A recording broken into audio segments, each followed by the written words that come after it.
श्रीमद्भागवत संदर्भ की जय हो। श्री तत्व संदर्भ प्रशिक्षण सत्र की जय हो। युग धर्म श्री हरिनाम संकीर्तन की जय हो। समवेत भक्त वृंद की जय हो। निताई गौर प्रेमानंदे हरि हरि बोल, हरि हरि बोल, हरि हरि बोल।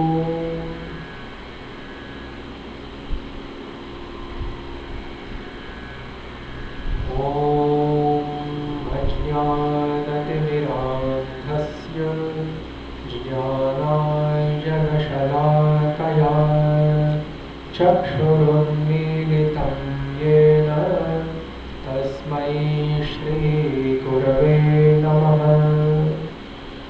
श्रीचैतन्यमनोभीष्टं स्थापितं येन भूतले स्वयं रूपः कदा मह्यं ददाति स्वपदान्तिकम्।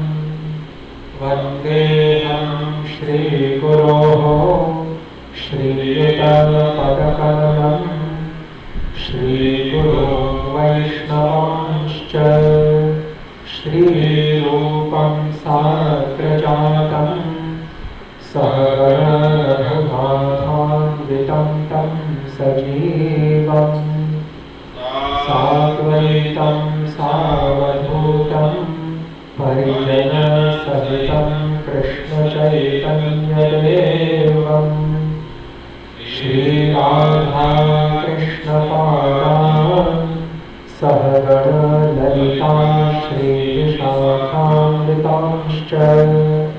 हे कृष्ण करुणा सिंहो दीनबन्धो जगत्पते गोपेश गोपिकान्त राधाकान्त नमोऽस्तुते। तप्तकाञ्चन गौराङ्गी राधे वृन्दावनेश्वरी वृषभानुसुते देवी प्रणमामि हरिप्रिये।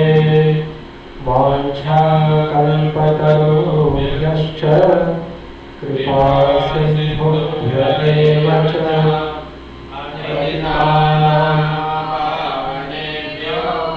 वैष्णवेभ्यो नमो नमः। श्रीकृष्ण चैतन्य प्रभु नित्यानन्द श्री अद्वैत गदाधर श्रीवासादि गौरभक्तवृन्द। हरे कृष्ण कृष्ण कृष्ण हरे हरे, हरे राम राम राम हरे हरे।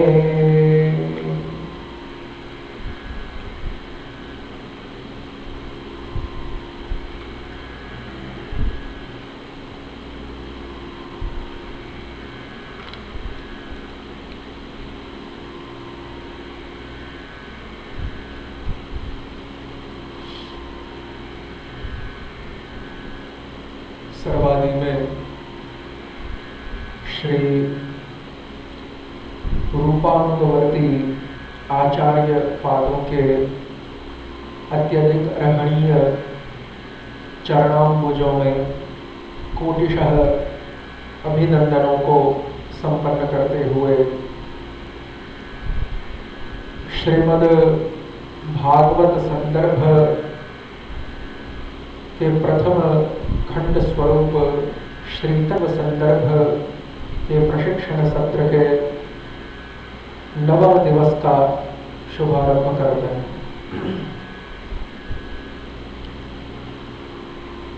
गत दिवसीय अष्टम सत्र में हमने देखा कि किस प्रकार से श्री जीव गोस्वामी चरण श्रीमद् भागवतीय एकादश स्कंधीय पंचमाध्याय अंतर्गत द्वात्रिंशततम श्लोक के त्विषा कृष्णम इत्यादि समास की व्याख्या कर रहे थे।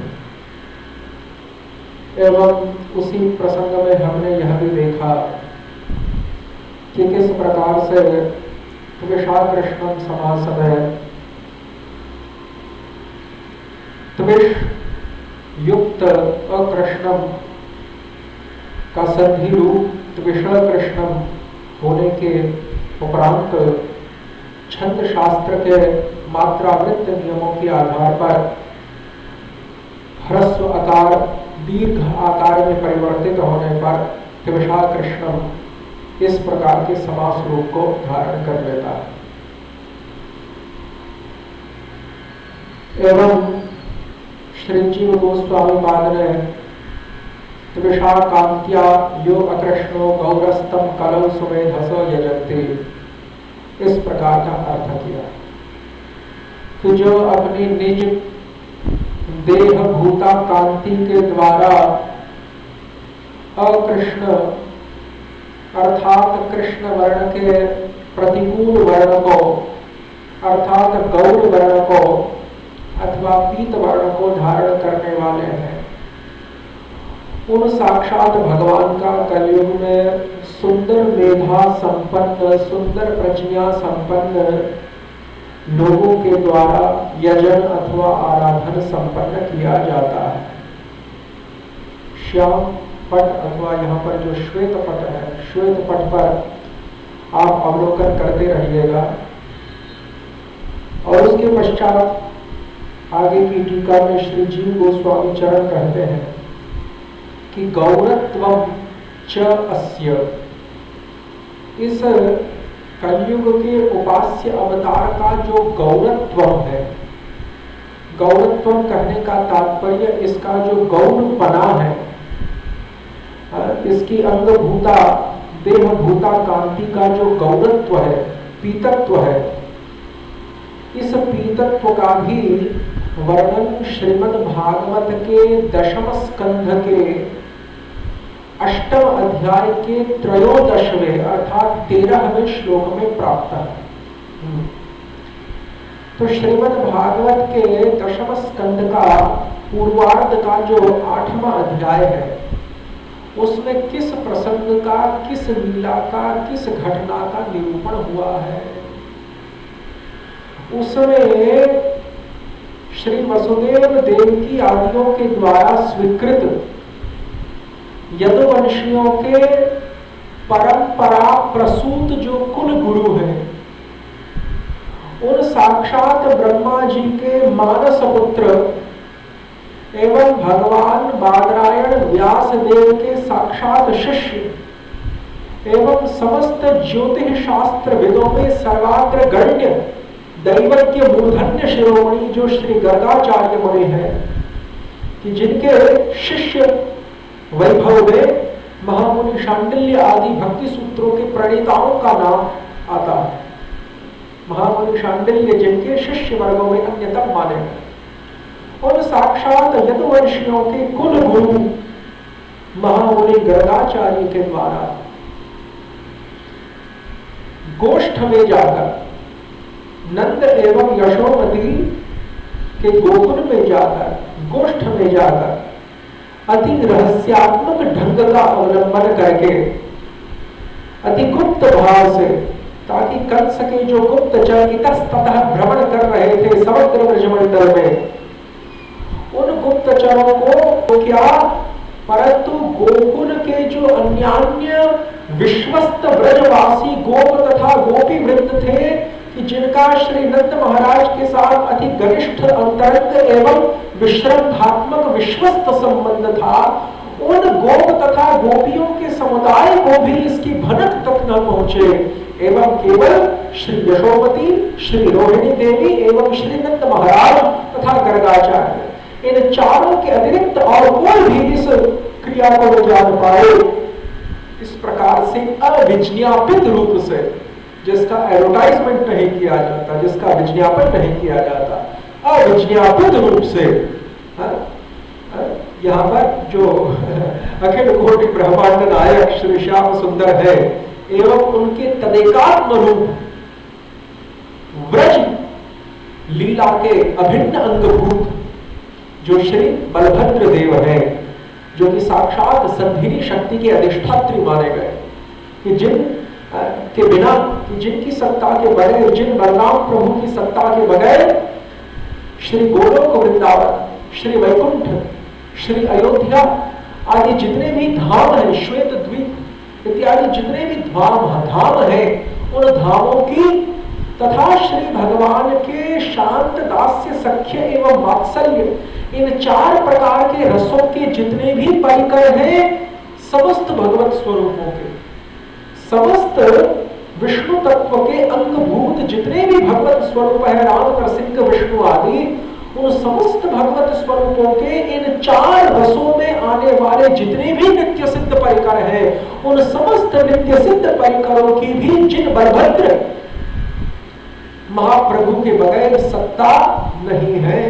भगवत धामों की बात तो दूर रहे, परंतु भगवान के श्रृंगार रस को छोड़कर अन्य 4 रसों के जितने भी नित्य सिद्ध परिकर हैं, चाहे वो वैधी भक्ति के परिकर हो, चाहे रागात्मिका भक्ति के परिकर हो, वो समस्त जिनके द्वारा ही प्रकट माने गए, उन साक्षात बलराम प्रभु और उन बलराम प्रभु के भी सेव्य जो श्याम सुंदर स्वयं रूप स्वयं भगवान है, इन दोनों का अविज्ञापित रूप से नामकरण संस्कार होना, ये ऐश्वर्य विहीन पूर्णतया माधुर्य से ओतप्रोत व्रज लीला की पराकाष्ठा का चिन्ह रूप माना गया। जितना ही ऐश्वर्य प्रकट होगा, जितना ही वैभव प्रकट होगा, और जितना ही उस वैभव तथा ऐश्वर्य के ऊपर आधारित ऐश्वर्य ज्ञान प्रकट होगा, उतनी ही जो माधुर्य की मात्रा है, माधुर्य के द्वारा मधुर अथवा कांत अथवा श्रृंगार रस को यहाँ पर न मानिए। माधुर्य का यहाँ पर तात्पर्य कुछ और है। यहाँ पर पारिभाषिक माधुर्य ऐश्वर्य शब्दों की बात चल रही है। यहाँ पर मधुर रस, कांत रस, श्रृंगार रस की बात नहीं चल रही। तो जो पारिभाषिक जो माधुर्य शब्द है हमारे गौड़ी संप्रदाय के ग्रंथों, ऐश्वर्य माधुर्य के संदर्भ में जो माधुर्य शब्द आता है, उसकी यहाँ पर बात चल रही है। तो उस माधुर्य की पराकाष्ठा तभी मानी जाए जब ऐश्वर्य प्रकट तो हो अपनी पूर्ण मात्रा में, परंतु उस ऐश्वर्य के द्वारा माधुर्य शिथिलता को प्राप्त न हो। लेकिन यहां पर तो ऐश्वर्य भी दबकर रह गया। इस प्रकार के गुप्त भाव से नामकरण संस्कार करने। तो इसी अध्याय में श्री गर्गाचार्य श्री भगवान कृष्ण के जो नित्य अप्राकृत नाम है, स्वरूप भूत जो उनके नित्य अप्राकृत मुख्य नाम है, उन मुख्य नामों की चर्चा कर रहा है। क्योंकि श्री भगवान के नाम भी 2 प्रकार के माने गए, मुख्य तथा गौण भेद से। श्री भक्ति विनोद ठाकुर कृता श्री हरिनाम चिंतामणि में भी इसकी विवेचना हुई एवं अन्य जो पूर्ववर्ती गोस्वामी ग्रंथ है उनमें भी इसकी विवेचना हुई। तो भगवान की जो गौण नाम है वे इस प्रकार है, जैसे कि जगदीश्वर, परमात्मा, अखिल कोटि ब्रह्मांड नायक, अहम बीज प्रदपिता, माता धाता पितामह, ईश्वर सर्वभूतानां, ये सभी जो नाम है, ईश्वर, माता, धाता, पितामह, परमात्मा, ब्रह्म आदि, ये सभी नाम भगवान के गौण नाम माने गए। क्यों? क्योंकि ये भगवान के ब्रह्म तथा परमात्मा आदि जो आंशिक भगवान के स्वरूप अथवा अभिव्यक्तियां हैं उनके नाम है। इसलिए आंशिक अभिव्यक्तियों के नाम होने के कारण वे नाम भी आंशिक माने गए। उनके वाच्य जो ब्रह्म परमात्मा आदि है, इन गौण नामों के वाच्य जो ब्रह्म परमात्मा आदि है, ये स्वयं भगवान नंदनंदन श्याम सुंदर के आंशिक अभिव्यक्ति होने के कारण इन आंशिक अभिव्यक्तियों के वाचक स्वरूप ये जो ब्रह्म परमात्मा आदि नाम है ये भी आंशिक माने गए। तथैव ठीक उसी प्रकार से श्री भगवान एवं स्वयं भगवान नंदनंदन श्याम सुंदर ये पूर्णतया षडैश्वर्य से युक्त तथा नाम रूप गुण लीला धाम परिकर समस्त से युक्त होने के कारण इनके जो नाम है वे मुख्य माने गए। यदि वाच्य मुख्य है तो वाचक भी मुख्य हो जाएगा। ये यहाँ पर लॉजिक है गौड़ीय संप्रदाय का। तो इन कारणों से इनको मुख्य नाम माना गया, जिनकी गर्गाचार्य चर्चा कर रहे हैं कृष्ण के नामकरण संस्कार के अवसर। परंतु इन मुख्य नामों में भी पुनः दो प्रकार के भेद गौड़ीय आचार्य वृंदों ने स्वीकार किए। यथा श्री रघुनाथ दास गोस्वामी के द्वारा जो महामंत्र की व्याख्या बताई गई, श्री गोपाल गुरु गोस्वामी प्रभु के द्वारा जो हरे कृष्ण महामंत्र की व्याख्या बताई गई, श्री भक्ति विनोद ठाकुर महाशय आदियों के द्वारा जो 32 अक्षरात्मक षोडश नामात्मक एवं अष्ट युगलात्मक महामंत्र की जो व्याख्या बताई गई, इन व्याख्याओं में स्पष्ट किया गया है कि भगवान के मुख्य नाम भी दो प्रकार के हैं, ऐश्वर्य परक एवं माधुर्य परक, तथा एक तृतीय कोटि बीज है जो अति गोपनीय है और वह है औदार्यात्मक नाम। तो श्री कृष्ण चैतन्य नित्यानंद श्री अद्वैत गदाधर श्रीवास आदि गौर भक्त वृंद आदि जो श्रीमद् महाप्रभु एवं पंच तत्वों की जो संज्ञाएं हैं, पंच तत्व के जो नाम है, पंच तत्व की जो आख्याएं हैं, वे औदार्यात्मक नाम की श्रेणी में अंतर्भुक्त हुई। तभी तो श्री कृष्णदास कविराज गोस्वामी चैतन्य चरितामृत की आदि लीला के अष्टम आदि परिच्छेदों में डंके की चोट से ये कहते हैं, डिंडिम घोष करते हुए, कि यदि श्री कृष्ण के नाम का कोटि कोटि युगों तक जप करने पर भाव प्रेम आदि के लक्षण अभिव्यक्त न हो, तब जानना कि अपराध प्रचुर है। लेकिन इन प्रचुर अपराधों से सहज रूप में त्राण पाने का, मोचन पाने का उपाय क्या है? तो श्री कविराज गोस्वामी पाद ने कहा कि त्राण पाने का एकमात्र उपाय साधन है श्री गौर नित्यानंद के नामों का स्मरण कीर्तन एवं जप, एवं तत्पश्चात प्राथमिक अवस्था में तदनंतर श्री राधा कृष्ण आदियों के नाम का जप कीर्तन स्मरण आदि। तो इसीलिए औदार्यात्मक जो महावदान्य जो अति करुणामय जो नाम है, वे श्री चैतन्य चंद्र एवं तत्संबंधी नाम माने गए। माधुर्य परक जो नाम है, वे श्री कृष्ण की व्रजीय लीला के नाम माने गए। जिन व्रजीय लीलाओं के नामों का वर्णन श्री गर्गाचार्य यहाँ पर करेंगे। जैसे कृष्ण है, गोविंद है, यशोदा नंदन है, एवं नंद नंदन है, ये जितने भी नाम हैं, ये ब्रज संबंधी लीला के नाम होने के कारण माधुर्य परक नाम माने गए। एवं जो विष्णु नारायण वासुदेव आदि जो नाम है, वे ऐश्वर्य संबंधी होने के कारण, नरसिंह वामन मत्स्य आदि जो नाम है, वह ऐश्वर्य संबंधी होने के कारण ऐश्वर्य परक नाम माने गए। तो इस प्रकार से ये नामकरण संस्कार का प्रसंग यहाँ पर चल रहा है। मुख्य नामों के अंतर्गत माधुर्य परक नामों की चर्चा चल रही है। अब एक बात आपको यहाँ पर और बता दें कि जिस प्रकार से कल नहीं परंतु उसके पहले वाले सत्र में, यानी कि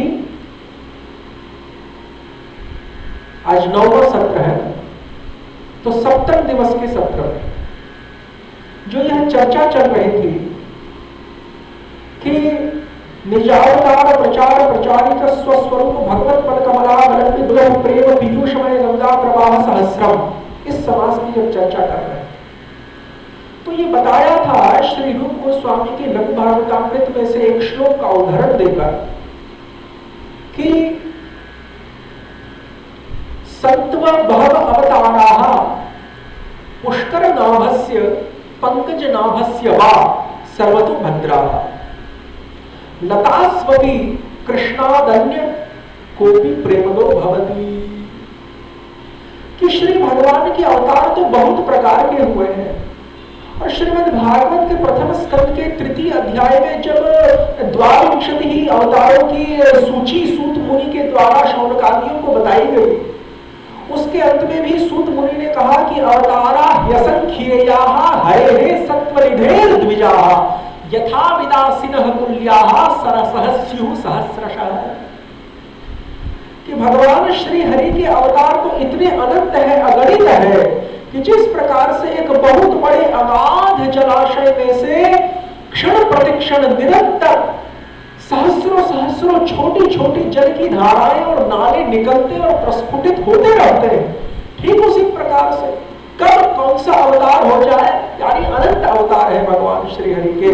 प्रश्न उठा कि यदि अनंत अवतार है तो हमारे सनातन वैदिक धर्म के शास्त्रों में कुछ इने गिने चुने अवतारों का ही नाम उल्लेख क्यों है? और यदि अनंत अवतार है और यदि समस्त अवतारों का नाम उल्लेख हमारे शास्त्रों में नहीं है तो फिर ये माना जाएगा कि जितने भी लोग पाखंड का आश्रय लेकर सनातन वैदिक धर्म का स्वांग रचकर इस सनातन वैदिक धर्म की छत्र छाया को ओढ़कर जो व्यक्ति अपने आप को भगवान या उनका अवतार बता देते हैं, जैसे भारत में प्रतिदिन एक नए भगवान अथवा अवतार बनते जाते हैं, आम बात हो गई है दुर्भाग्यवशात, तो वे भी भगवान के उन्हीं अनंत अवतारों में से एक होने चाहिए जिनका नाम उल्लेख शास्त्र में नहीं है। यहाँ पर पुनः पूर्व पक्ष उठा। उस पूर्व पक्ष का खंडन कैसे किया कि नहीं, श्री भगवान गीता में 16वें अध्याय के अंत में कहता है तस्मात् शास्त्रम प्रमाणम ते कार्याकार्य व्यवस्थित हो। और ब्रह्म यावन तंत्र आदियों में कहा गया कि श्रुति स्मृति पुराण आदि पंचरात्र विधि बिना एकांतिकी हरि भक्ति उत्पाता यही कल्पते। और पुनः शास्त्रों में कई स्थान पर ये देखने को मिला कि जैसे भक्त्या श्रुत गृहीतया भागवत में कहा गया प्रथम स्कंद के द्वितीय अध्याय कि जो भक्ति श्रुति शास्त्रों के ऊपर आधारित नहीं है वह पाखंड धर्म के अंतर्भूत हो जाती है। तो भक्ति का जो विषय है वह यदि वास्तव में भगवान का अवतार नहीं, भक्ति का जो विषय है वह यदि वास्तविक दृष्टि से भगवान का अवतार नहीं है तब तो वो भक्ति अशास्त्रीय हो गई ना, तब तो वह भक्ति पाखंड हो गई ना। इसीलिए भक्ति यदि शास्त्र के आधार पर करनी चाहिए ऐसा यदि शास्त्र कहते हैं तो स्वाभाविक रूप से इसका तात्पर्य यह निकलता है कि भक्ति का जो विषय है वह भी शास्त्रीय आधार पर ही निर्धारित होना चाहिए, एसर्टेन होना चाहिए। और भक्ति का जो विषय है यानी भगवान का अवतार वह शास्त्रीय आधार पर निर्धारित कब हो सकता है? जब शास्त्रों में उस भगवत स्वरूप अथवा भगवत अवतार का स्पष्ट नामोल्लेख हो। इसीलिए ये बात नहीं मानी जा सकती कि भगवान के अनंत अवतार है ऐसा भागवत ही कहता है तो सभी नामों का उल्लेख तो शास्त्रों में है नहीं, इसीलिए जो कोई भी अपने आप को भगवान बता रहा है वही भगवान के अनंत अवतारों में से एक होना चाहिए, बात नहीं मानी जा सकती। फिर भगवान के अनंत अवतार है और बड़े जलाशय में से हजारों हजारों छोटे नारे निकलते रहते हैं, उस प्रकार से यथा विदासीनः कुल्यः जैसे भागवत का श्लोक अभी उद्धृत किया, तो फिर उसका समाधान क्या है? उसका समाधान यह है कि हाँ भगवान के अनंत अवतार है, परंतु ब्रह्मांड भी कितने हैं जरा ये भी देख लीजिए। ब्रह्मांड में यदि कोटि कोटि अरबुद अरबुद खर्व तथा महापद्म तथा अयुत एवं नील की संख्या में है, trillions and trillions of universes if are existing within 1/4 of the total creation which is the mundane creation। यदि एक बार विभूति रूपा इस भौतिक प्रापंचिकी सृष्टि में यदि खरबों खरबों ब्रह्मांड है और यदि प्रत्येक ब्रह्मांड में एक एक पृथ्वी एक एक चंद्र सूर्य पाताल स्वर्ग आदि लोक है, तो यदि प्रत्येक ब्रह्मांड में 20-20 अवतार भी प्रकट हो भगवान के, तो खरबों ब्रह्मांड में कितने अवतार प्रकट होंगे, अनंत होंगे कि नहीं? और जिस ब्रह्मांड में वेद पुराण आदि नित्य अपौरुषेय शास्त्रों की जो आवृत्तियां प्रकट होती है उसमें केवल उसी ब्रह्मांड के संबंधी तथ्यों का विवरण अधिक प्राप्त होता है, दूसरे ब्रह्मांडों का विवरण ज्यादा नहीं प्राप्त होता है। नहीं तो करोड़ों करोड़ों ब्रह्मांड है, समस्त ब्रह्मांडों का विवरण यदि वेद पुराण आदि शास्त्रों में दे देंगे समान रूप से तब तो इसका कलेवर इतना बड़ा हो जाएगा, खरबों गुना हो जाएगा। इसीलिए हमारे ब्रह्मांड में जो वेद पुराण आदि शास्त्र है वे हमारे ब्रह्मांड की जानकारियों को केवल देते हैं, अन्य ब्रह्मांडों की जानकारियों बहुत ही आंशिक रूप से सांकेतिक रूप से देते हैं। तो हमारे ब्रह्मांड में जितने अवतार हुए हैं या होने वाले हैं केवल उन्हीं का नामोल्लेख शास्त्रों में है। इसीलिए जिन अवतारों का नामोल्लेख नहीं है वे समस्त अशास्त्रीय माने जाने चाहिए। खैर तो एक विषय है। तो सत्व बहव अवताराः पुष्कर नाभस्य सर्वतो भद्रः। दीजिए, संतु होने दीजिए बहुत सारे अवतारों को। ये सभी जो अनंत अवतार है ना, समस्त ब्रह्मांडों को मिलाकर, इनका होने दीजिए, इनसे हमें कोई ज्यादा फर्क नहीं पड़ता है। संतु बहव अवतारा पुष्कर नाभस्य सर्वतो भद्रा। और हाँ, ये सभी आदरणीय है, सम्माननीय है ये सभी अवतार और भगवत स्वरूप। क्यों? क्योंकि ये कम से कम भुक्ति मुक्ति आदि तो दे देते हैं। सर्वतो भद्रा, ये तो सभी का कल्याण ही करने वाले हैं। सकामियों का कल्याण भुक्ति के द्वारा और मोक्ष कामियों का कल्याण मुक्ति के द्वारा कर देते हैं। परंतु जो व्रज संबंधी रागानुगा भक्ति का जो प्रेम है, शांत दास्य सख्य वात्सल्य श्रृंगार आदि भावों का, उस प्रेम को तो, राग मार्गीय विशुद्ध प्रेम को, केवलारति को तो कृष्णादि कोन्यलतास्वपि प्रेमदो भवति। उन श्री कृष्ण ब्रजेंद्र नंदन श्याम सुंदर को छोड़कर और अन्य कौन हो सकता है जो प्रदान कर सके, और केवल प्रदान कर सके मनुष्यों तक नहीं, लता पता तक को। तो लेकिन अब यहां पर एक और बात है कि वे श्री कृष्ण जब तक भक्ति के अथवा रति के, जिस भक्ति अथवा रति के आश्रय स्वरूप कौन है? भक्त। उनके आश्रयालंबन विभाव कौन है? उनके भक्त। और उस भक्ति के विषयालंबन विभाव कौन है? साक्षात मधुसूदन कृष्ण। तो जिस भक्ति के विषयालंबन विभाव यानी विषय विग्रह भोक्ता श्री कृष्ण स्वयं बने हुए हैं, उस भक्ति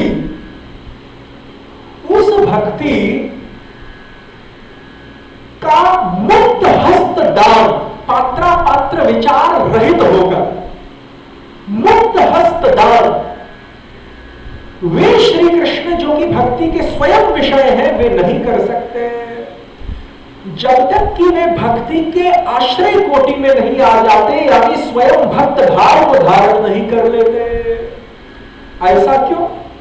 ऐसा इसलिए कि श्रीमद् भागवत शास्त्र में एक बड़ा मौके का श्लोक है, एक बड़ा मौलिक वाक्य देखने को। और वो मौलिक वाक्य क्या है? वो मौलिक वाक्य है, भक्तिस्तु भगवद् भक्त संगेन परिजायते। हरि बोल। भक्तिस्तु भगवद् भक्त संगेन परिजायते।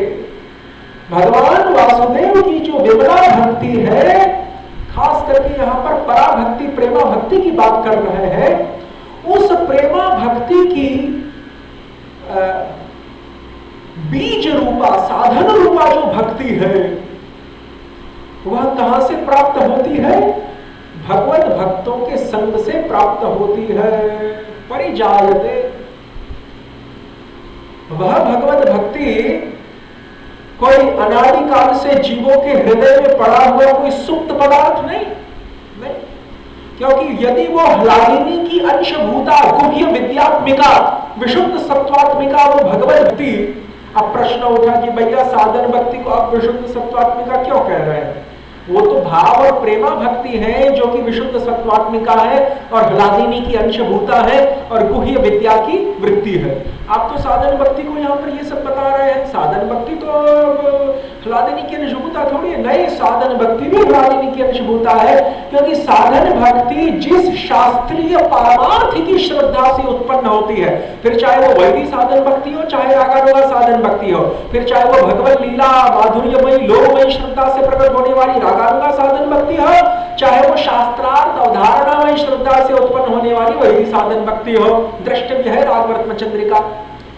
तो साधन भक्ति किसी भी प्रकार की हो, वो उत्पन्न तो होती है शास्त्रीय पारमार्थिकी श्रद्धा से, लौकिकी श्रद्धा से जो कि सत्वरज तमात्मिका है उससे उत्पन्न नहीं होती, निर्गुणा श्रद्धा से उत्पन्न होती है। लक्षणम भक्ति योगस्य निर्गुण से विदाहितम, कपिल जी कहते हैं। तो निर्गुणा श्रद्धा से, शास्त्रीय पारमार्थिकी श्रद्धा से जो साधन भक्ति प्रकट होती है, वह साधन भक्ति पहले से ही ह्लादिनी की अंशभूता है, गुह्य विद्या की वृत्ति रूपा है, विशुद्ध सत्वात्मिका है। केवल भाव और प्रेमा भक्ति विशुद्ध सत्वात्मिका नहीं है। कैसे इसको प्रमाणित करेंगे? जीव गोस्वामी पाद ने श्रीमद् भागवती दशम स्कंद के एक श्लोक की टीका में कहा, कि श्रद्धातु रत्यंकुर रूपा जायते। जो श्रद्धा है ना, शास्त्रीय श्रद्धा, निर्गुणा श्रद्धा की बात कर रहे हैं, जिससे वैदिक अथवा रागानुग साधन भक्ति का उदय होता है, वह जो श्रद्धा है वह भविष्य में होने वाली जो रति है, रति यानी भाव भक्ति, जिसमें से प्रेम प्रकट होता है कालांतर में। तो ये जो श्रद्धा है जो कि साधन भक्ति की बीज भूता मानी गई, क्योंकि श्रद्धा ही तो बीज है ना साधन भक्ति का। कैसे प्रमाणित करेंगे? चैतन्य चरितामृत का वो वाक्य, ब्रह्मांड भ्रमिते कौन भाग्यवान जीव, गुरु कृष्ण प्रसादे पाए भक्ति लता बीज। तो वो भक्ति लता बीज ही श्रद्धा मानी गई हमारे आचार्यों की शिक्षा के अनुसार। तो वो जो श्रद्धा है वह भविष्य में प्रकट होने वाली जो रति अथवा भाव भक्ति है उसी की अंकुर रूपा है। जीव गोस्वामी ने कहा श्रद्धा तो रत्यंकुर रूपा जायते, भाव की अंकुर रूपा है। तो यदि भाव विशुद्ध सत्वात्मिक है, विशुद्ध शुद्ध सत्व विशेषात्मा प्रेम सूर्यांश साम्य भाव रुचि विश्चित्तम आश्रण्य कृत स्वभाव उच्यते भरसी भक्ति रसामृत सिंधु। तो यदि भक्ति रसामृत सिंधु भाव को विशुद्ध सत्वात्मिक मानता है, और यदि जीव गोस्वामी पाद दशम स्कंद के विशेष श्लोक की टीका में यह कहते हैं कि श्रद्धा उस भाव की रति की अंकुर रूपा है, तब तो अंकुर भी यानी श्रद्धा भी विशुद्ध सत्वात्मिका हुई कि नहीं? श्रद्धा भी ह्लादिनी की अंशभूता हुई कि नहीं? और वो जो ह्लादिनी की अंशभूता जो श्रद्धा है, वह श्रद्धा केवल भगवत भक्तों के संग से जीवात्मा के हृदय में जन्म लेती है, जायते। नित्य सिद्ध कृष्ण प्रेम जन्म नहीं लेता, क्योंकि वो नित्य सिद्ध तत्व है। लेकिन नित्य सिद्ध तत्व होने पर भी वो अनादिकाल से हमारे हृदय में, ऐसा कहां पर लिखा है? मूलभूत षड गोस्वामियों के ग्रंथावलियों में नित्य सिद्ध कृष्ण प्रेम साध्य कभू न श्रवणादि शुद्ध चित्त करे उदय, लेकिन वो हमारे हृदय से उदित करता है, ऐसा कहां पर लिखा है? वो उदय तो किसी बाहरी स्थान से भी तो हो सकता है। स्थानांतरण जो है नित्य सिद्ध कृष्ण प्रेम का, वो तो किसी बाह्य स्रोत से भी तो हो सकता है हमारे हृदय में। इसीलिए कृष्ण प्रेम नित्य सिद्ध तत्व है। नित्य सिद्ध उसको क्यों कहा? क्योंकि वो कदापि उत्पन्न नहीं होता, वो तो अनादिकाल से विद्यमान है प्रेम तत्व। लेकिन उस अनादिकाल से विद्यमान प्रेम तत्व और उसका जो प्रथम किरण रूपी जो रति अथवा भाव है, वो नित्य सिद्ध है। उसको केवल उदित कराती है साधन भक्ति, लेकिन वो नित्य सिद्ध प्रेम हमारे हृदय में अनादिकाल से नहीं है। वो है भगवान श्री कृष्ण के नित्य सिद्ध पार्षदों के हृदय में, जहां से उसका एक कण, एक लेश हमारे हृदय में स्थानांतरित होता है साधन भक्ति के पश्चात, साधन भक्ति के अनुष्ठान के परिपक्व हो जाने के पश्चात। और उस स्थानांतरण को ही कविराज गोस्वामी उदय कहते हैं। नित्य सिद्ध कृष्ण प्रेम साध्य कबू न श्रवणादि शुद्ध चित्त करे उदय। क्यों? क्योंकि कृति साध्या भवेत साध्य भावा सा साधना विधा नित्य सिद्धस्य भावस्य प्राकट्यम हृदि साध्यता। इस श्लोक की व्याख्या में भक्ति रसामृत सिंधु के 3 टीकाकारों में से द्वितीय टीकाकार कृष्णदास कविराज गोस्वामी पाद के साक्षात मंत्र शिष्य श्री मुकुंद दास गोस्वामी कहते हैं कि ये जो नित्य सिद्ध भाव है जिसको साधन भक्ति उदित कराती है, नित्य सिद्धस्य भावस्य प्राकट्यम हृदय साध्यता, ये जो नित्य सिद्ध भाव अथवा नित्य सिद्ध प्रेम है जिसको साधन भक्ति प्रकट करवाती है, उदित करवाती है, ये श्री कृष्ण के नित्य सिद्ध परिकरों के हृदय में स्थित है, जो वहां से यहां तक स्थानांतरित होता है। तभी तो नरोत्तम दास ठाकुर ने कहा, क्या कहा? कि गोलोक के प्रेम धनो, ये जो प्रेम धन है ये गोलोक की चीज है, ये कोई संसार की अथवा हमारी चीज नहीं।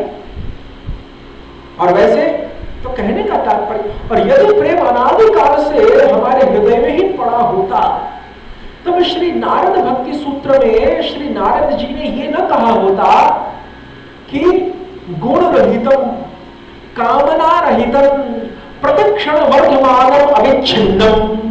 प्रेम का स्वरूप निरूपण करते हुए श्री नारद महाभाग क्या कहते हैं? नारद भक्ति सूत्र कहते हैं कि गुण रहितम कामना रहितम प्रत्यक्षण वर्धमानम अविच्छिन्नम। ये प्रेम कैसा है? त्रिगुणों से रहित है, सत्वरज तम से रहित है, क्योंकि ये तो निर्गुण श्रद्धा से प्रकट है, निर्गुण श्रद्धा से प्रकट है। ये कोई तीन गुणों का विकार थोड़ी है, इसीलिए गुण रहितम, कामना रहितम। और इसमें श्री कृष्ण तुष्टि अतिरिक्त जितनी भी कामनाएं हैं उसका इसमें विवर्जन है, त्याग है, राहित्य है उनका, कामना रहितम। प्रतिक्षण वर्तमानम अविच्छिन्नम, और इसको कभी ढका नहीं जा सकता, अविच्छिन्नम, इसको कभी ढका नहीं जा सकता, अविच्छिन्नम, इसको कभी तोड़ा या खंड खंड नहीं किया जा सकता। ये लेकिन यदि हम ये मान लें कि जीवात्मा संसार में बद्ध होने से पहले इस प्रेम से युक्त था और इस समय भी इस प्रेम से युक्त है, लेकिन बद्ध होने से पहले उसका प्रेम सक्रिय था, अभी उसका प्रेम निष्क्रिय सुप्त अवस्था में पड़ा है, तो एक बड़ा असामंजस्य, एक बड़ी विसंगति, एक बड़ी विषमता क्या प्रकट होगी कि भैया नारद भक्ति सूत्र में तो प्रेम का लक्षण ये किया जा रहा है कि वो अविच्छिन्नम है, बिल्कुल ढका नहीं जा सकता। तो यदि हम ये माने कि इस समय यही कृष्ण प्रेम जो हलादिनी का अंशभूत है, ये यदि सुप्तावस्था में निष्क्रिय पड़ा हुआ है और माया ने उस प्रेम को ढक दिया है, बहिरंगा शक्ति त्रिगुणात्मिका माया ने इस प्रेम को ढक दिया है, तब तो ये अविच्छिन्नम न होकर विच्छिन्नम हो जाएगा। ये भी एक बड़ा असामंजस्य। दूसरी बात यह है कि प्रतिक्षण वर्तमान सुप्त कहना प्रेम को ये हो ही नहीं सकता। Dormant love is an oxymoron. Oxymoron का मतलब क्या है? व्हाइट इज ब्लैक, जैसे व्हाइट इज ब्लैक हो ही नहीं सकता है। ये अलग बात है गौरचंद्र के संबंध में कि इनका वास्तविक वर्ण कृष्ण है, लेकिन ऊपर से जो है गौर वर्ण इनके ऊपर आरोपित हुआ है, ये एक अलग बात है। लेकिन जो है जैसे ये कहना कि व्हाइट इज ब्लैक, सफेद ही काला है, ये जैसे असंभव है। या जैसे ये कहना कि जो खट्टा है वही मीठा है, तो ये कैसी बात हो?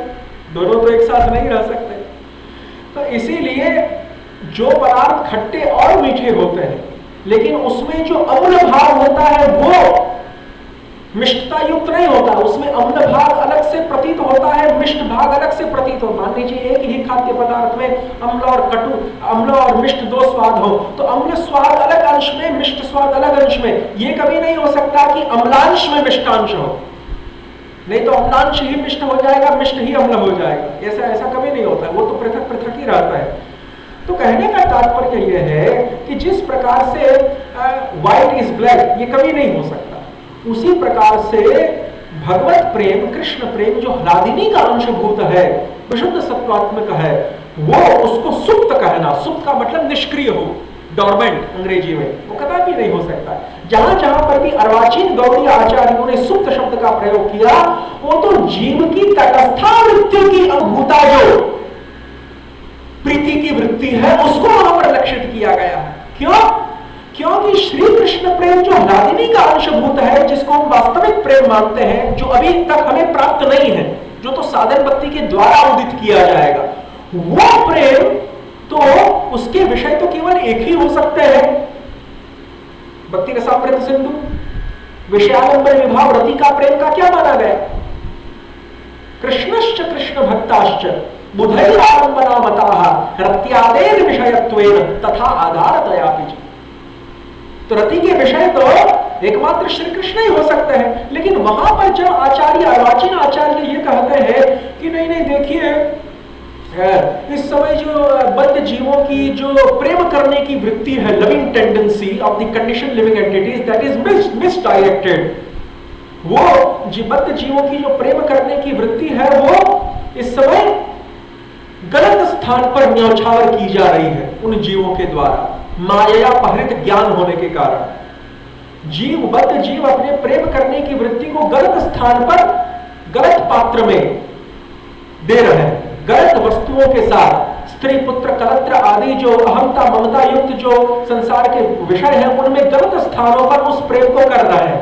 उस प्रेम को उन गलत स्थानों से हटा के कृष्ण की तरफ लाना है। अब आप मुझे बताइए कि यहाँ पर यदि अर्वाचीन आचार्य, जो मॉडर्न आचार्य हैं गौड़ीय संप्रदाय के, जैसे भक्ति सिद्धांत सरस्वती प्रभुपाद जी और भक्ति विनोद ठाकुर जी, ये लोग यदि यहाँ पर उस कृष्ण प्रेम की बात कर रहे होते जो वास्तविक कृष्ण प्रेम है और जो ह्लादिनी का अंशभूत विशुद्ध सत्वात्मक है, तब तो विशुद्ध सत्वात्मक वास्तविक कृष्ण प्रेम का तो एक ही विषय होता है, श्री कृष्ण। उसका विषय तो स्त्री पुत्र कलत्र आदि पदार्थ हो ही नहीं सकता भक्ति रसामृत सिंधु के आधार पर। इसीलिए ये श्रुतार्थापत्ति न्याय के द्वारा, शास्त्र मूलक अनुमान के द्वारा, यद्यपि अर्वाचीन आचार्य वहां पर यह स्पष्ट नहीं करते हैं कि वो किस प्रकार की लाइन टेंडेंसी की या प्रेम करने की वृत्ति की बात कर रहे हैं, लेकिन हम लोग शास्त्र मूलक अनुमान के द्वारा, जो कि श्रुतार्थापत्ति प्रमाण माना जाता है, और जिस प्रक्रिया को, जिस टैक्टिक को जीव गोस्वामी पाद ने बार बार इस्तेमाल किया है संदर्भों में, तो उस अनुमान के द्वारा हम ये जान सकते हैं कि नहीं, वहां पर अर्वाचीन आचार्य जिस प्रीति वृत्ति की बात कर रहे हैं कि जो प्रीति वृत्ति सुप्त है और जो इस समय गलत स्थानों पर न्यौछावर की जा रही है, वो स्वतः कृष्ण प्रेम नहीं हो सकता, क्योंकि वास्तविक कृष्ण प्रेम के विषय तो श्री कृष्ण को छोड़ के कोई दूसरे हो ही नहीं सकते। तो यहां पर जिस प्रीति वृत्ति की बात कर रहे हैं वो जीवात्मा की तटस्थ टाइप वाली, तटस्थ श्रेणी वाली प्रीति वृत्ति की बात हो रही है। ये भगवान की जो अंतरंगा शक्ति ह्लादिनी है उसकी वृत्ति रूपा प्रेम की बात नहीं हो रही है। यहाँ पर जीवात्मा तटस्था शक्ति की वृत्ति रूपा प्रीति की बात चल रही है।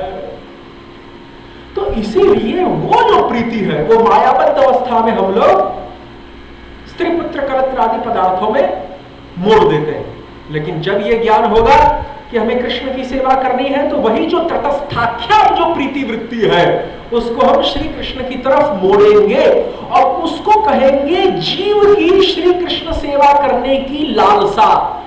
उस जीवात्मा की जो निज लालसा है कृष्ण सेवा करने की, उसके साथ जब ह्लादिनी की अंशभूता रति यानी भाव, उस रति की अंकुर रूपा शास्त्रीय श्रद्धा जब मिक्स होगी, यूनाइट होगी, तब हमें साधन भक्ति में अधिकार प्राप्त होगा। इसीलिए प्रेम का क्या व्याख्यान किया गया, रूप जीव आदि विश्वनाथ चक्रवर्ती आदि आचार्यों के द्वारा प्रेम और भाव का क्या जीव गोस्वामी शुद्ध सत्व विशेष आत्मा प्रेम सूर्यांशु साम्य भाग, ये भाव भक्ति की परिभाषा देने वाला जो श्लोक है भक्ति रसामृत सिंधु में, इसकी टीका में, दुर्गम संगमनी टीका में जीव गोस्वामी कहते हैं कि जैसे अग्निलौह का तादात्म्य होता है, उसी प्रकार से जीवात्मा की जो निज कृष्ण सेवा करने की वासना है, यानी कि वो तटस्थ श्रेणी वाली जो सेवा वासना अथवा जो प्रीति वासना है उसकी बात कर रहे हैं, कि जिसका जिक्र अर्वाचीन आचार्य भी करते रहते हैं, सुप्त प्रेम, डॉर्मेंट लव इत्यादि शब्दों के द्वारा। तो उसी बात को जीव गोस्वामी वहां कहते हैं कि जीवात्मा की जो निज कृष्ण सेवा लालसा है, वह जब ह्लादिनी के द्वारा कृपा प्राप्त होकर ह्लादिनी की गुह्य विद्यात्मिका वृत्ति के द्वारा तादात्म्य को प्राप्त करती है, तब वो जाके कृष्ण प्रेम बनता है। देखिए बात स्पष्ट हो गई कि नहीं। इसीलिए यदि हम ये माने कि नहीं नहीं नहीं, वो जो वास्तविक कृष्ण प्रेम है ह्लादिनी का अंशभूत, वो ही हमारे हृदय में अनादिकाल से पड़ा हुआ है और बद्ध होने से पहले भी वो प्रेम हमारे पास था, इस समय भी है, लेकिन इस समय वो प्रेम निष्क्रिय अवस्था में चला गया है, सुप्त अवस्था में चला गया है। तो नारद भक्ति सूत्र उसका खंडन करता है, प्रतिक्षण वर्तमानम अविच्छिन्नम। यदि कोई चीज सुप्त अवस्था में पड़ी हुई है, यदि कोई चीज निष्क्रिय अवस्था में पड़ी हुई है, तो प्रतिक्षण वर्तमान कैसे मानी जा सकती है? तब तो नारद जी को प्रतिक्षण वर्तमानम शब्द का प्रयोग करने की बजाय किस शब्द का प्रयोग करना चाहिए था? किंचित क्षण वर्तमानम, जो कभी कभी कुछ कुछ क्षणों में ही वर्तमान रहती है, यानी जो अपनी सक्रिय अवस्था में ही वर्तमान रहती है और जो अपनी निष्क्रिय सुप्त अवस्था में वर्तमान नहीं रहती। लेकिन प्रतिक्षण वर्तमानम का तात्पर्य तो है जो हर अवस्था में वर्तमान रहती है, और जिस अवस्था में कोई चीज वर्तमान होती रहे, बढ़ती रहे, वर्तमान का मतलब बढ़ती रहे, वो चीज कदापि सुप्त या निष्क्रिय अवस्था का माना ही नहीं जा सकता, क्योंकि निष्क्रिय सुप्त अवस्था का तात्पर्य ही ये है कि जिसमें किसी प्रकार की घटने बढ़ने की क्रिया ना हो। तो वृद्धिशीला यदि प्रीति को मानते हैं तो मतलब वो कभी निष्क्रिय अवस्था में, सुप्त अवस्था में जा ही नहीं सकती। और यदि वो प्रीति निष्क्रिय सुप्त अवस्था में नहीं है तो इसका मतलब कि वो इस समय हमारे पास है ही नहीं। अब जो अर्वाचीन आचार्य ये कहते हैं कि उनका संकेत तटस्थाख्या प्रीति वृत्ति की ओर है। तो जब वो तटस्थाख्या प्रीति वृत्ति के लिए ये कहते हैं कि देखिए वो प्रीति वृत्ति इस समय मिसडायरेक्टेड है, गलत स्थान पे न्यौछावर की हुई है स्त्री पुत्र कलत्र आदि पदार्थों में, और इस समय वो सुप्त है, उसको कृष्ण की ओर मोड़ना है। प्रश्न उठता है कि यदि स्त्री पुत्र कलत्र आदि पदार्थों में वो तटस्थाख्या प्रीति वृत्ति इस समय न्यौछावर है, तब वो सुप्त कैसे मानी जाए? वो भी तो सक्रिय है, तो फिर उसको सुप्त क्यों कहा? लेकिन यही तो सब बातें है ना, इसीलिए वहां पर देखिए एक तरफ तो कहते हैं कि it is misdirected towards material objects, so when it is misdirected towards material objects it must be active, then why again they are saying it is dormant? तो इसीलिए उसका अर्थ ये निकलता है कि वास्तव में तो वो एक्टिव है। जीव की तटस्थ श्रेणी के अंतर्गत आने वाली प्रीति की जो वृत्ति है, ह्लादिनीयात्मक कृष्ण प्रेम की बात नहीं कर रहे हैं, ये तटस्थ वाली जो प्रीति वृत्ति है ये भी भौतिक विषयों की ओर तो मुड़ी हुई है। तो भौतिक विषयों की ओर मुड़ी हुई है तो सक्रिय है, उसको भी सुप्त नहीं माना जा सकता। लेकिन फिर भी उसको सुप्त कहने के पीछे अभिप्राय यह है कि श्री कृष्ण के संदर्भ में वो सुप्त है। देखिए बड़ा रिलेटिव यहां पर इंटरप्रिटेशन करना पड़ेगा। श्री कृष्ण के विषय में वो भी सुप्त है, सांसारिक विषयों में तो वो सक्रिय है वो रति। वो जो भौतिक तटस्थाख्या जो प्रीति वृत्ति है सांसारिक विषयों के लिए तो वो सक्रिय है इस अवस्था में, लेकिन श्री कृष्ण के संदर्भ में श्री कृष्ण के विषय में वो सुप्त है इस समय।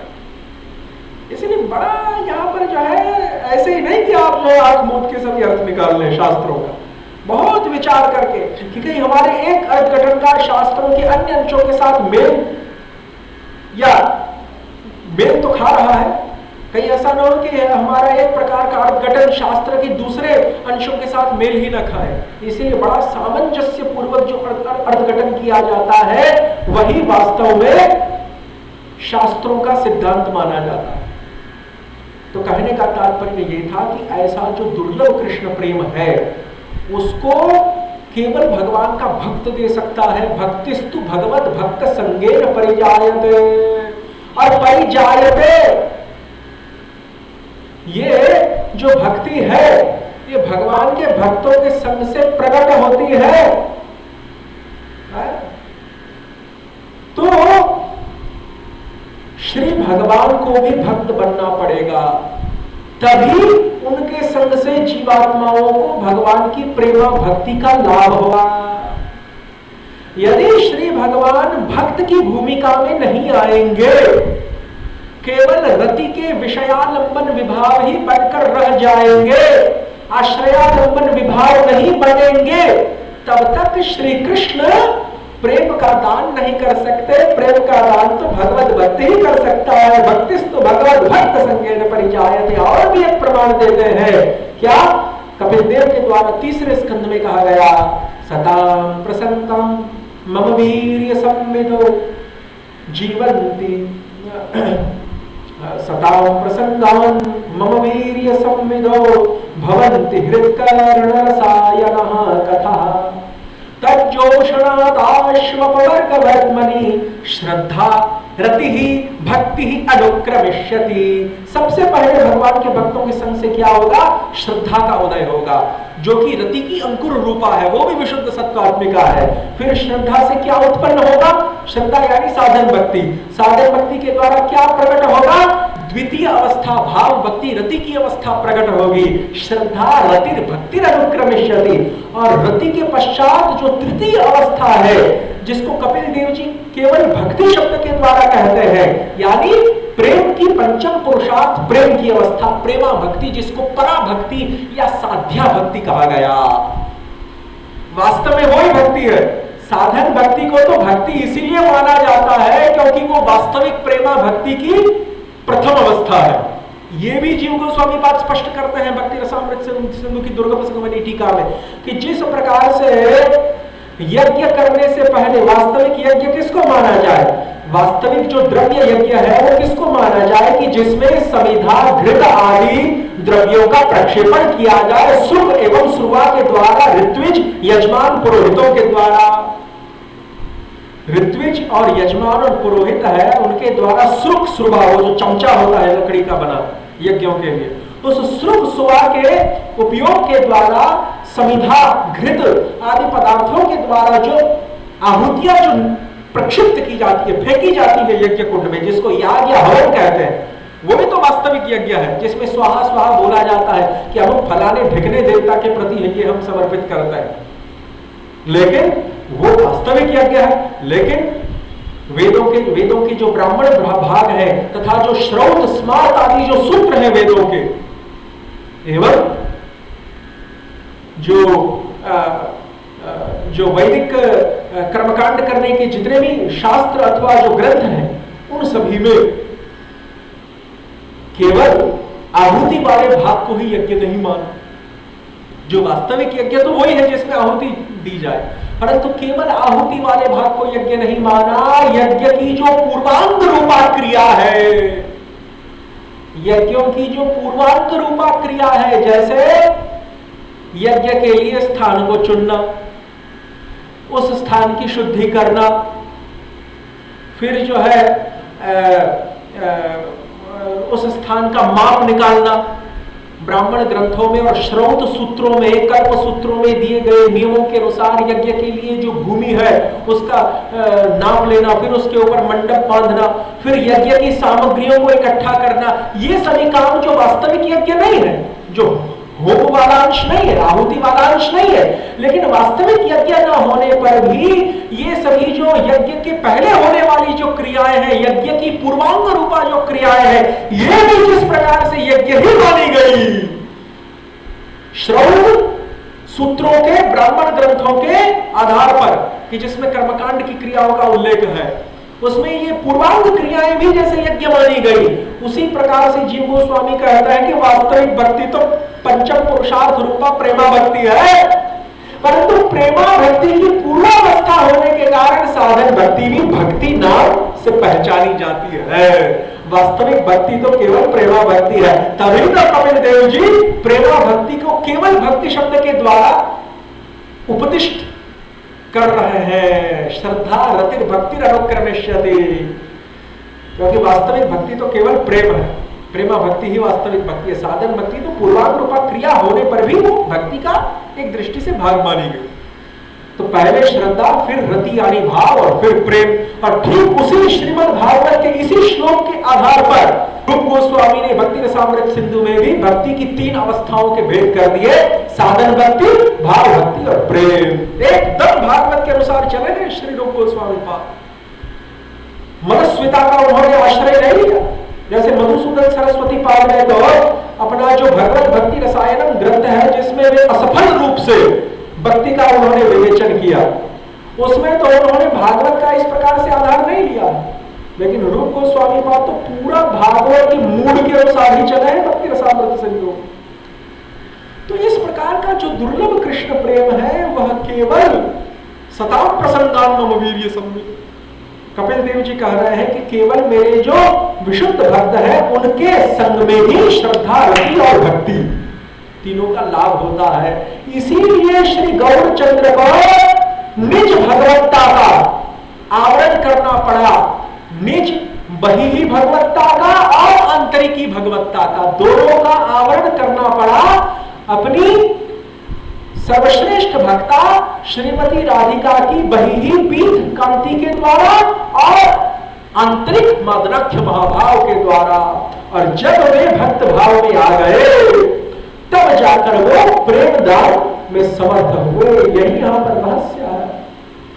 तो अब गौरत्वंच अस्य, इसकी थोड़ी चर्चा कर लेते हैं। इसके लिए पृष्ठ परिवर्तित करना पड़ेगा।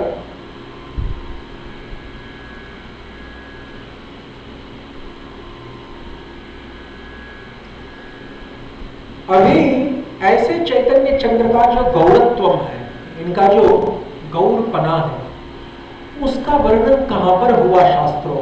क्योंकि ये कह रहे हैं जीव गोस्वामी कि त्विषा कृष्णम का अर्थ हम ये मानेंगे कि जो कांति के द्वारा गौर है, लेकिन भगवान के गौर वर्ण की कहीं पहले कहीं चर्चा हुई या केवल ये जो है जीव गोस्वामी पाद का श्री चैतन्य देव को भगवान सिद्ध करने का दुराग्रह मात्र है? नहीं, ये दुराग्रह मात्र कभी भी नहीं हो सकता।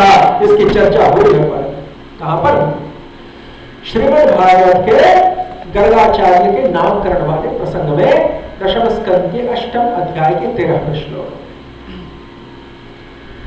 आसन वर्णास्त्रयो यस्य गृह्णतो युगं तनुः शुक्लो रक्तस्तथा पीतः इदानीं कृष्णतां गतः। आसन् वर्णाः त्रयः हि अस्य गृह्णतः अनुयुगं तनुः शुक्लः रक्तः तथा पीतः इदानीं कृष्णतां गतः। इसका अर्थ क्या है? इसका अर्थ श्री गर्ग मुनि श्री नंद यशोदा आदियों को, रोहिणी आदियों को संबोधित करते हुए कह रहे हैं कि पहले तो इसका अन्वय करेंगे श्लोक का। अस्य त्रयः वर्णाः आसन, ये जो यहां पर शिशु बैठा हुआ है ना यशोदा माई की गोद में, इस शिशु के 3 रंग पहले देखे गए, यानी इस शिशु के पहले 3 वर्ण या 3 रंग हो चुके हैं। आसन वर्णाः त्रयो हि अस्य ही, इस बालक के निश्चित रूप से पहले 3 वर्ण हो चुके हैं। आसन का मतलब पहले। अनद्यतन परोक्ष भूतकाल का यहाँ पर प्रयोग है आसन क्रियापद के द्वारा। अनद्यतन परोक्ष भूतकाल, यानी ऐसा भूतकाल जो नंद यशोदा आदियों के प्रागट्य से पहले हो चुका है, यानी सत्ययुग त्रेतायुग की बात यहां पर कर रहे हैं। जिस समय नंद और यशोदा इस धराधाम पर प्रकट नहीं थे, उनकी दृष्टि से अनद्यतन परोक्ष भूतकाल की क्रियापद आसन का यहां पर प्रयोग है। ये भू धातु का रूप है। तो जिस के 3 वर्ण पहले हो चुके हैं और अनुयुगम तनुः गृह्णतः, और ये जो बालक है जिसके 3 वर्ण पहले हो चुके हैं, ये कैसा है? तो ये प्रति युग में उस युग के अनुसार तनु यानी रूप को धारण करने वाला है। अनुयुगम तनु, जैसा युग होगा वैसा युग के अनुगत्य में, अनुयुगम का मतलब ही है युग के अनुगामी होते हुए वह उस प्रकार का रूप धारण करेगा, उस प्रकार का वो वर्ण धारण करेगा, उस प्रकार का वह रंग धारण करेगा। आसन वर्णाः त्रयो हि अस्य गृह्णतो अनुयुगं तनुः शुक्लो रक्तः, और इसके कितने कितने 3 वर्ण पहले हो चुके हैं? तो कहता है कि इसका शुक्ल वर्ण देखा जा चुका है पहले। शुक्ल यानी धवल वर्ण, उज्ज्वल एकदम सफेद। कब? सत्ययुग में हंसावतार के रूप में, जिसने सनकादियों को भक्ति ज्ञान का उपदेश प्रदान किया और जिन भगवान हंस से नारद सनकादियों को भक्ति का ज्ञान प्राप्त हुआ, अष्टादशाक्षर गोपाल मंत्र की प्राप्ति हुई और जहां से निम्बार्क संप्रदाय की परंपरा आगे चली। भागवत के 11वें स्कंद का उपाख्यान, हंस भगवान का प्रागट्य। तो सत्य युग का जो युगावतार है वो भगवान हंस माने गए, जो कि शुक्लावतार है। उसके पश्चात रक्त हो, त्रेता में साक्षात भगवान यज्ञ, क्योंकि तैतरीय आरण्यक क्या कहता है? तैतरीय आरण्यक कहता है यज्ञो वै विष्णु साक्षात विष्णु ही यज्ञ रूप है। तो वही विष्णु जब त्रेता में यज्ञ के रूप में, भगवान यज्ञ के रूप में प्रकट हुए, तो यज्ञ का क्या रूप था? अग्नि की लालिमा के समान। यज्ञ में जो भगवान, यज्ञ में जो अग्नि देव प्रकट होता है, उसी प्रकार की लालिमा के समान भगवान यज्ञ का रूप था। तो रक्तावतार त्रेता युग में प्रकट हुआ। और पीत, पीत यानी पीला अथवा गौर, तप्त कांचन सदृश, द्रवीभूत हेम के समान जो पिघला हुआ सोना है, ऑग्रेलू सोनू जैसे गुजराती में कहते हैं। तो पिघला हुआ जो स्वर्ण है, उस पिघले हुए सुवर्ण की कांति के समान, जैसे रूप गोस्वामी ने अनर्पित चरिम चिरात आदि श्लोक में क्या कहा?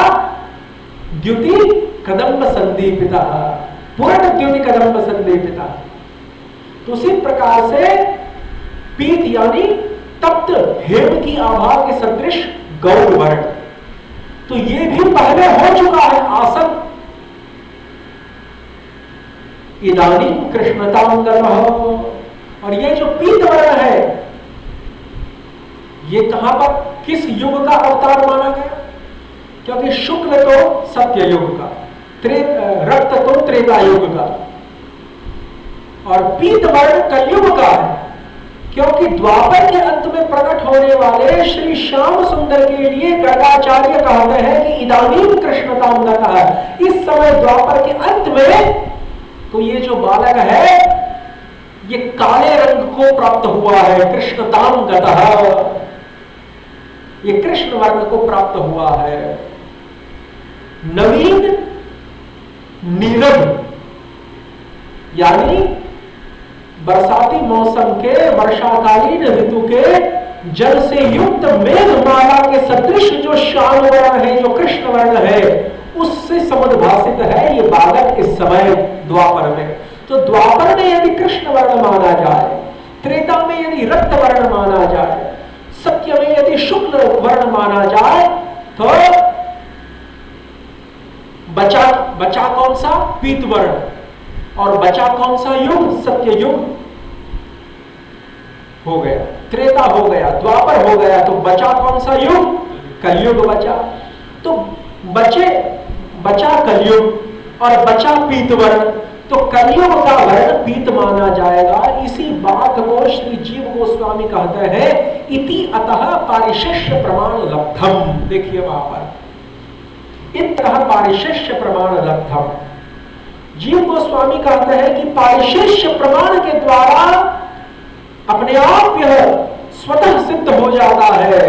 भले ही स्पष्ट रूप से ये नहीं कहा गया कि कलयुग में पीता अवतार है, लेकिन पारिशेष्य प्रमाण के द्वारा, पारिशेष्य प्रमाण किसे कहेंगे?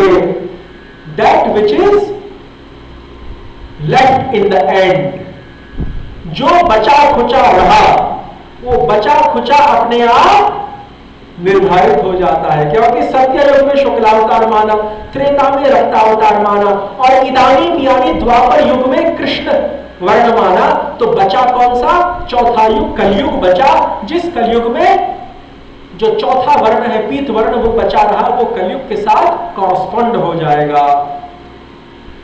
इसीलिए इसी को पारिशेष्य प्रमाण कहते हैं। जो बचा रहे वो अपने आप निर्धारित हो जाता है उसका स्वरूप।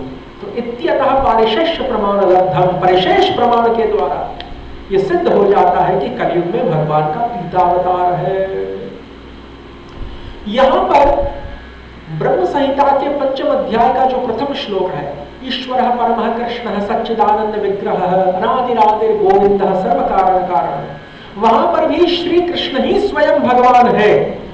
उसको सिद्ध करने के लिए जीव गोस्वामी पाद ने ब्रह्म संहिता के 5वें अध्याय के इस प्रथम श्लोक की दिग्दर्शिनी नामक टीका में इसी आसन वर्णास्त्रयो ह्यस्य गृह्णतोऽनुयुगं तनुः श्लोक को वहां पर भी उद्धृत किया। और वहां पर जीव गोस्वामी पाद इस श्लोक को कैसे समझाते हैं? समझाते हैं कि इदानीं कृष्णतां गतः। तो समझाते हैं प्रकारांतर से वहां पर कि शुक्लः कृष्णतांगतः, रक्तः कृष्णतांगतः, पीतः कृष्णतांगतः अपि च। कि मानो गर्गाचार्य ये कह रहे हैं कि इस समय, इदानीम यानी इस समय यानी द्वापर के अंत में, इस समय कृष्णता को प्राप्त हुए हैं। कृष्णताम गतः, कृष्णता को कौन प्राप्त हुआ है? शुक्ल कृष्णताम गतः। इस समय शुक्ल वर्ण कृष्णता को प्राप्त हुआ। इस समय रक्तः कृष्णताम गतः, पीतः कृष्णताम गतः अपि च। इस समय द्वापर के अंत में शुक्ल वर्ण भी कृष्णता को प्राप्त हुआ, रक्त वर्ण भी कृष्णता को प्राप्त हुआ और पीत यानी गौर वर्ण भी कृष्णता को प्राप्त हुआ।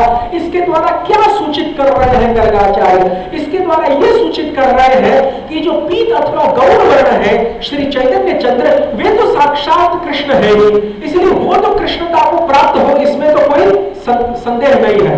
लेकिन सत्ययुग के युगावतार जो हंस है, जो कि शुक्लावतार है, और त्रेता युग के युगावतार जो यज्ञ है, जो कि रक्तावतार है, वो भी भगवान श्री कृष्ण के शरीर में समा गए हैं।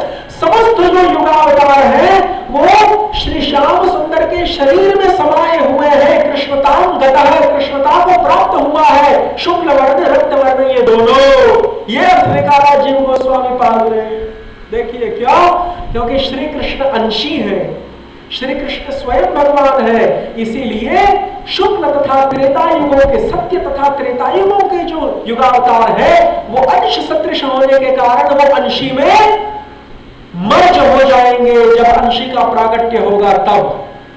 देखिए ये सिद्धांत का आविष्कार किया श्री जीव गोस्वामी प्रभु ने यहां पर, जिसका कविराज गोस्वामी चैतन्य चरितामृत में और अधिक विस्तार करते हैं आदि लीला के दूसरे तीसरे चौथे अध्यायों में। तो उसी प्रकार से चैतन्य चंद्र भी साक्षात कृष्ण होने के कारण अंशी ही है, गौर चंद्र भी।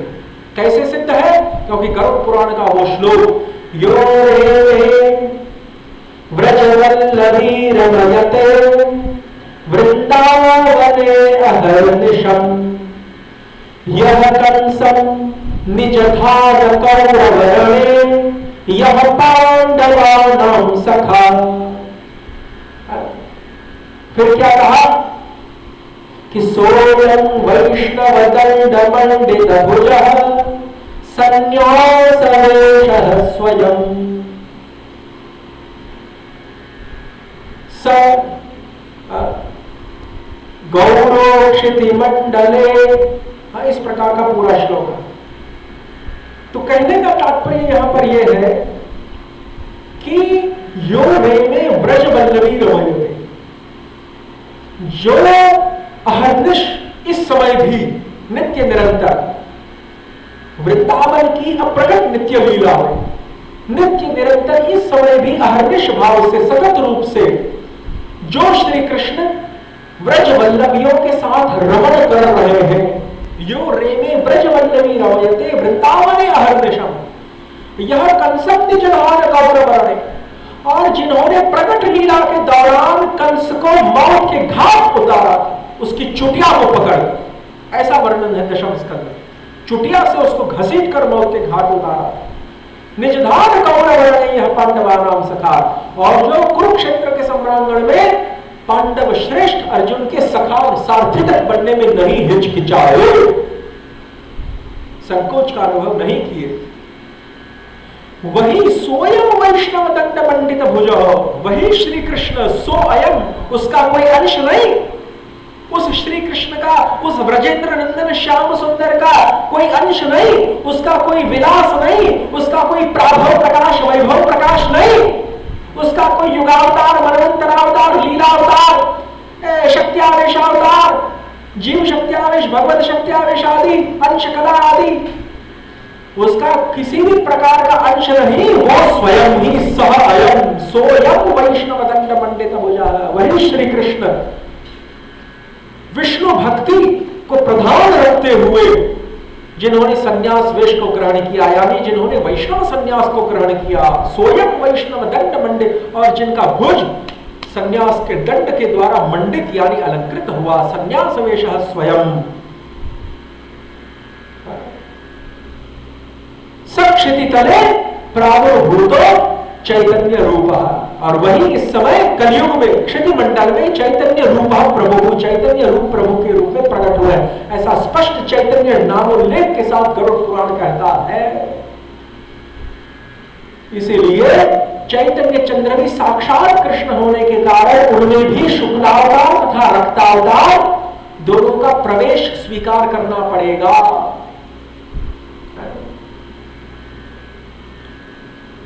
तो अब यहां पर जो आगे की व्याख्या है वो कल के शनिवार के सत्र में और तत्पश्चात पुनः सोमवार के सत्रों में की जाएगी। हरे कृष्ण कृष्ण कृष्ण हरे हरे, हरे राम राम राम हरे हरे। निताय गौर प्रेमानंदे, हरि हरि बोल।